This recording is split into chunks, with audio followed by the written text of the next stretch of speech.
প্রিয় দর্শক শ্রোতা, আসসালামু আলাইকুম এবং অফুরন্ত শুভকামনা সবার জন্যে। সম্প্রতি প্রধানমন্ত্রী তারেক রহমান আমাদের আরেকটি চমক দিলেন, আর সেটি হলো একজন সৎ মানুষকে, যাকে আমরা বহুদিন থেকে দেখে এসেছি, পুরো দেশ তাকে ফলো করছিল। আমি আব্দুল জব্বার মণ্ডলের কথা বলছি, প্রিয় দর্শক শ্রোতা, যিনি জাতীয় ভোক্তা অধিকার সংরক্ষণ অধিদপ্তরের ঢাকা জেলা কার্যালয়ের সহকারী পরিচালক হিসেবে কাজ করছিলেন। 2019 থেকে তার অভিযানগুলো আমরা দেখে এসেছি। খাদ্যে ভেজাল রোধ করবার জন্যে, পণ্যের মান নিয়ন্ত্রণে কিংবা ভোক্তা অধিকার সংরক্ষণে কোনো না কোনোভাবে তিনি অভিযান পরিচালনা করছিলেন। অকুত ভয় এই মানুষটি, কাউকে ভয় না পেয়ে, কারো পরোয়া না করে 2019 থেকে কিন্তু তার এই অভিযানগুলো চলছিল। পুরো দেশে তিনি একটি পরিচিত মুখ। তাকে চেনেন না এমন লোকের সংখ্যা বাংলাদেশে খুব কম হবে। তো সেই সৎ মানুষটির কার্যকলাপ, তিনি কি করছেন, কিভাবে করছেন, তার টিম কিভাবে কাজ করছে, সেই টিমে কারা কারা আছেন, কাজ করতে গিয়ে তাদের কোনো প্রতিবন্ধকতা ফেস করতে হচ্ছে কিনা, বা আরও কি করলে এই টিমের মানোন্নয়ন করা যায়, কাজ আরও কার্যকরভাবে করবার জন্যে। তো এই বিষয়গুলো জানবার জন্যে প্রধানমন্ত্রী তারেক রহমান আব্দুল জব্বার মণ্ডলকে তার টিম মেম্বারদের সহ ডেকে নিয়েছিলেন সম্প্রতি, এবং তাদের সঙ্গে মত বিনিময় করেছিলেন। তাদের কাজ সম্পর্কে জানতে চেয়েছিলেন খুঁটিনাটি, এবং তিনি তার নিজের কিছু পর্যবেক্ষণ, পরামর্শ এবং নির্দেশনা দিয়েছিলেন। সেটি আবার আব্দুল জব্বার মণ্ডল জানিয়েছিলেন যে তিনি কিছু নির্দেশনা পেয়েছেন প্রধানমন্ত্রীর কাছ থেকে। সুপ্রিয় দর্শক শ্রোতা, এইটি খুশি হবার মতো একটি বিষয়। আচ্ছা, কিন্তু একটি কিন্তু আছে। তো সেই কিন্তুতে ফিরে আসছি কিছুক্ষণের মধ্যেই। তার আগে আরেকটি গুরুত্বপূর্ণ পদক্ষেপ প্রধানমন্ত্রী নিয়েছেন খাদ্যে ভেজাল সংক্রান্ত। তো সেই বিষয়ে একটু আলাপ করতে চাই। গতকালই সোমবার 6 জুলাই সচিবালয়ে প্রধানমন্ত্রীর কার্যালয়ে একটি গুরুত্বপূর্ণ সভা হয়ে গেল, প্রধানমন্ত্রীর সভাপতিত্বে নিশ্চয়ই। আর সেই সভায় উপস্থিত ছিলেন বিভিন্ন পর্যায়ের বিভিন্ন সংস্থার কর্মকর্তারা। এর মধ্যে ছিল ভোক্তা অধিকার সংরক্ষণ অধিদপ্তর, বাংলাদেশ নিরাপদ খাদ্য কর্তৃপক্ষ, BSTI বা Bangladesh standards and testing institution, city corporation, এবং মাঠ পর্যায়ের ভেজাল বিরোধী অভিযান এবং ভ্রাম্যমাণ আদালত পরিচালনা করেন যেসব কর্মকর্তারা, তারা উপস্থিত ছিলেন প্রধানমন্ত্রীর গতকালকের মিটিংটিতে। আর মিটিংটি হয়েছিল একটি বিশেষ উদ্দেশ্যে। সেটি হলো নিরাপদ খাদ্য নিশ্চিতকরণ, পণ্যের মান নিয়ন্ত্রণ এবং ভেজাল বিরোধী কার্যক্রম পরিচালনাকারী সংস্থাগুলোর বিদ্যমান সমস্যাগুলো চিহ্নিতকরণ এবং সমাধানের লক্ষ্যে 3 সদস্য বিশিষ্ট একটি কমিটি ফর্ম করা। তো এইসব বিষয়ে আগে অনেক খুচরা আলাপ হয়েছে, প্রিয় দর্শক শ্রোতা, আমাদের জানা আছে, এবং আমাদের আক্ষেপের কোনো শেষ নেই।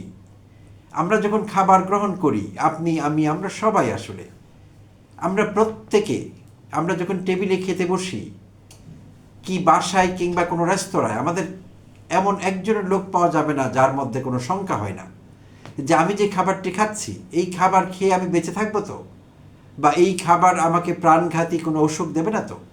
এই আশঙ্কা, এই অস্থিরতা, এই অস্বস্তি নিয়েই কিন্তু আমরা খাবার গ্রহণ করছি।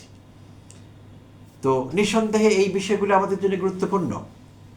তো তাই তিনি 3 সদস্য বিশিষ্ট একটি কমিটি গঠন করে দিলেন এই বিষয়গুলোর সুরাহা করবার জন্যে। বিভিন্ন ফেজে, স্বল্পমেয়াদী, মধ্যমেয়াদী, দীর্ঘমেয়াদী পরিকল্পনার কথা তিনি উল্লেখ করেছিলেন, যে এই সংস্থাগুলো বিভিন্ন ফেজে পরিকল্পনা গ্রহণ করবে, করে সেটি 3 সদস্যের কমিটিকে অবগত করবে। আর কমিটি মেম্বাররা হলেন প্রধানমন্ত্রীর জনপ্রশাসন বিষয়ক উপদেষ্টা ইসমাইল জবিউল্লাহ, জনপ্রশাসন বিষয়ক প্রতিমন্ত্রী আব্দুল বারী এবং মন্ত্রিপরিষদ সচিব ডক্টর নাসিমুল গনি। 3 সদস্য বিশিষ্ট কমিটির এরা হলেন সদস্য। সুপ্রিয় দর্শক শ্রোতা, চমৎকার। আমি ব্যক্তিগতভাবে ভীষণ আনন্দিত যে এই বিষয়ে প্রধানমন্ত্রী ব্যক্তিগতভাবে খোঁজখবর নিচ্ছেন, ব্যক্তিগতভাবে ইনভলভড হয়েছেন বিষয়টিতে। অতীতে আমরা এত উচ্চ পর্যায়ের কেউ সরকার প্রধানকে এইসব বিষয়ে ইনভলভ হতে দেখিনি। তো কিছুদিন থেকে বিভিন্ন আলাপে শুনছিলাম প্রধানমন্ত্রী দু একবার মেনশন করেছিলেন বিভিন্ন জায়গায় খাদ্যে ভেজাল নিয়ে। আর তিনি যেই দেশে দীর্ঘদিন থেকে এসেছিলেন সেই দেশে অনায়াসে মানুষ ফুটপাতে খেতে পারে, সেই দেশের বিলিয়নিয়াররাও মাঝে মধ্যে ফুটপাতে খেয়ে নেন এবং খেয়ে তারা সুস্থ থাকেন, কোনো সমস্যা হয় না।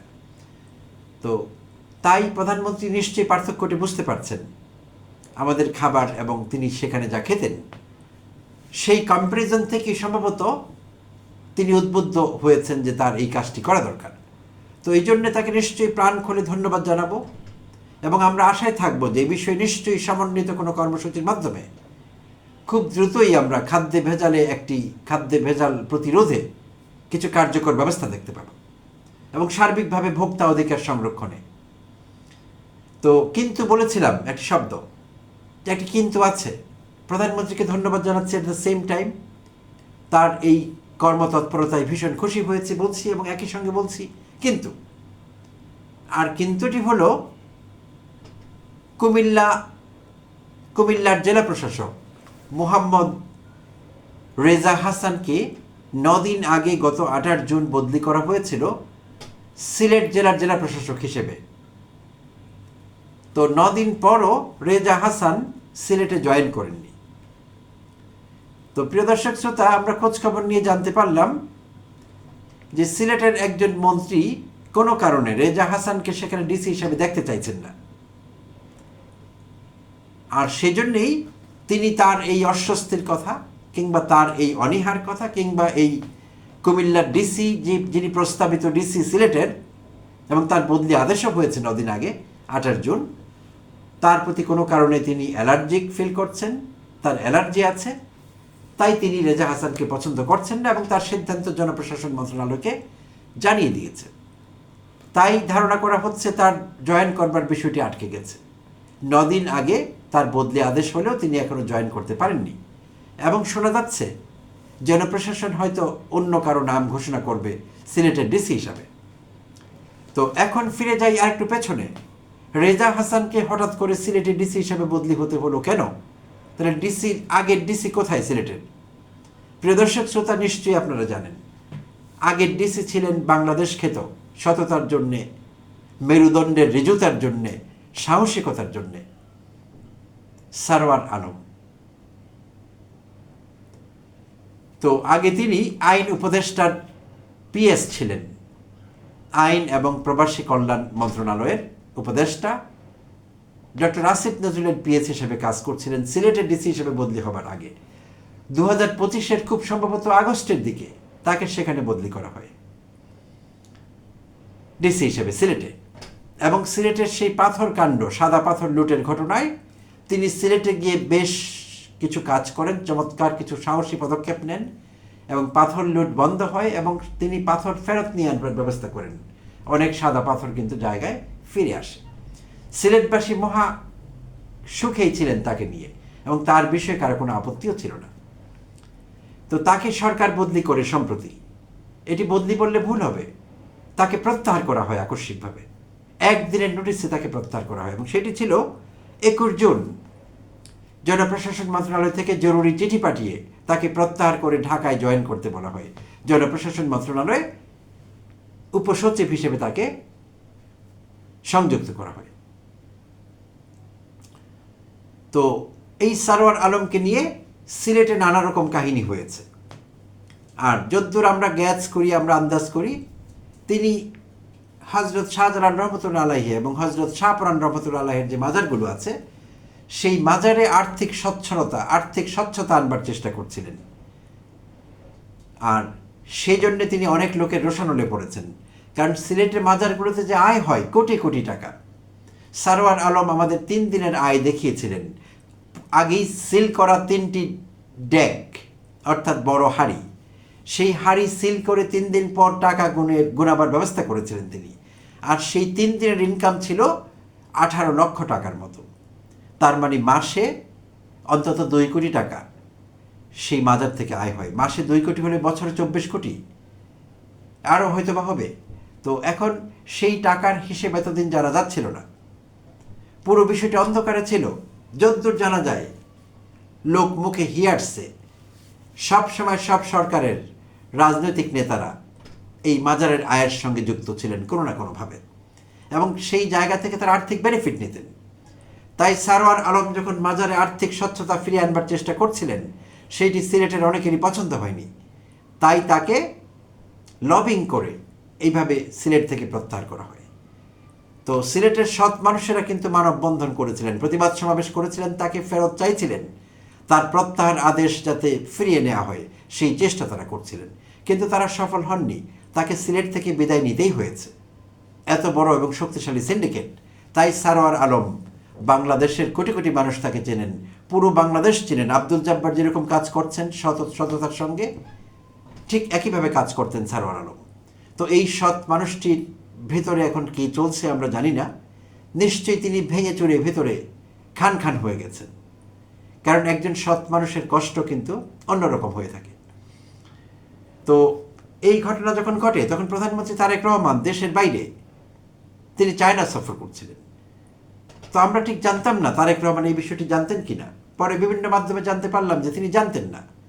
তিনি নাকি দেশে ফিরে এসে দুঃখ প্রকাশ করেছেন, ক্ষুব্ধ হয়েছিলেন কারো কারো উপর, যে কেন সারোয়ার আলমকে হঠাৎ করে এরকম বদলি করা হলো। আমরা এটিও শুনছিলাম যে তার বদলি আদেশ প্রত্যাহার করা হবে, কিন্তু হয়নি। সম্ভবত এই জন্য এটি একটি ইগুর সমস্যা হয়ে দাঁড়িয়েছিল, যে সরকারের একটি সিদ্ধান্ত এরকম হঠাৎ পাল্টালে সরকার দুর্বল হয়ে যাবে। আসলে বিপরীত বিষয়টি ঘটত। এটি করলে তারেক রহমান প্রশংসায় ভাসতেন, কারণ তিনি একজন সৎ মানুষের পক্ষ নিয়েছেন, এই দেশের মানুষ সেটি বুঝতে পারত। তো হয়নি, খুব দুঃখজনক। কোটি কোটি মানুষ কষ্ট পেয়েছে, আমি নিজেও চেয়েছিলাম তার প্রত্যাহার আদেশটি ফেরত নেওয়া হোক, রিভিউ করা হোক, হয়নি, দুঃখজনক। তো তাই অনেকে এখন বলবার চেষ্টা করছেন, গতকালকের প্রধানমন্ত্রীর কার্যালয়ে সচিবালয়ে এই মিটিং এবং আব্দুল জব্বার মণ্ডলকে তার সততার জন্যে, তার মেরুদণ্ডের রেজুতার জন্যে প্রধানমন্ত্রী তার টিম সহ ডেকে নিয়ে তাদের সুযোগ সুবিধা জানতে চাওয়া, তাদেরকে সহযোগিতা অফার করা, পরামর্শ দেওয়া, এই বিষয়গুলো ভালো, চমৎকার। তো অনেকে বলবার চেষ্টা করছেন প্রধানমন্ত্রীর এমন আচরণ গরু মেরে জুতো দান। অর্থাৎ এটি একটি বাংলা প্রবচন, আমরা ছোটবেলা থেকে শুনে এসেছি প্রিয় দর্শক শ্রোতা। গরু মেরে জুতো দান, কারো গরু মেরে ফেলা হলো, তো তিনি নিঃসন্দেহে ক্ষতিগ্রস্ত হয়েছেন। তো তার সেই ক্ষতি পুষিয়ে নেবার জন্যে সেই গরুর চামড়া দিয়ে একজোড়া জুতো বানিয়ে তাকে উপহার দেওয়া হলো, যে এই যে আপনার গরুর চামড়ার জুতো, এটা এখন আপনি পরুন। তো সেই গরু মেরে জুতো দানের সঙ্গে অনেকে মেলাবার চেষ্টা করছেন, অনেকে বলবার চেষ্টা করছেন সিলেটবাসীর শুধু ক্ষতি হয়নি, সারা বাংলাদেশের মানুষের মনস্তাত্ত্বিক ক্ষতি হয়েছে। কারণ একজন সৎ কর্মকর্তা তার সততার মূল্য পেলেন না, তিনি স্বাধীনভাবে কাজ করতে পারলেন না, তিনি একটি অনিয়ম বন্ধ করবার চেষ্টা করেছিলেন, তিনি নিজেই অনিয়মের শিকার হয়ে গেছেন। তো সেই কষ্ট দেশের কোটি কোটি মানুষ পেয়েছেন। তো সেই কষ্ট লাঘব করবার প্রধানমন্ত্রীর একটি ক্ষুদ্র চেষ্টা বলে অনেকে এটিকে দেখছেন। সেই জন্যে এই পরিস্থিতিতে এই প্রবচনটিও তারা এখানে সেট করে দিচ্ছেন। সো আমরা জানি না প্রধানমন্ত্রীর এই উদ্যোগগুলো খাদ্যে ভেজাল দূর করবার জন্য কতটা সফল হবে। আমরা আশা করব অনেকখানি সফল হবে, এবং সরকারের আন্তরিকতা যদি শতভাগ থাকে তাহলে সফল না হবার কোনো কারণ নেই। এবং আমরা হয়তো ভালো খাবার খেতে পারবো, আগামী দিনে নিরাপদ খাবার খেতে পারবো, এই প্রত্যাশা রাখছি।